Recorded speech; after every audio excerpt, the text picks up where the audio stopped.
to 5 of the counts.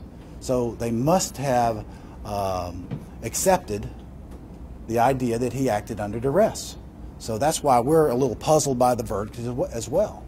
And as time drew on, did that give you and Banks hope? Oh, absolutely, absolutely. And again, 5 not guilty. Okay, so we never expected, realistically, that he would be found not guilty on all 7 counts.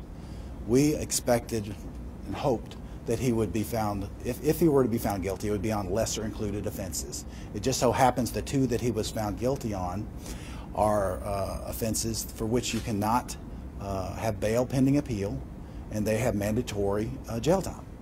But again, this is not something that he was not prepared for. So he is still ready to fight this thing as long as it takes. And we have some very good issues on a motion for a new trial and or on appeal.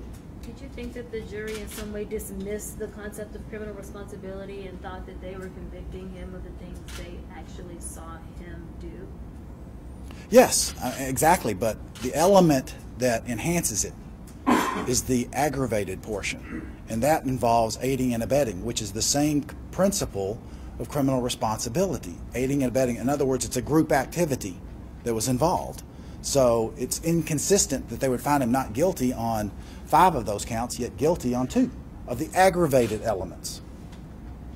What happens next then with you all? What does he want to happen next? You just talked to him. Well, I mean, the process is there's going to be a sentencing hearing in August, and then after that we would file a motion for a judgment of acquittal and or new trial. And then it would be in the judge's hands, and that probably wouldn't be filed until sometime in the fall.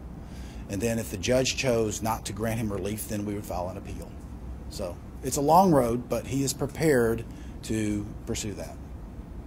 Can you tell us how your client's doing now after you had a few minutes to talk to him after all this? At first, he was in shock like anyone, very disappointed, but we had talked about this over and over. He knew that this was a possibility, so he is prepared, and he's not going to give it up, and he's going to continue on fighting.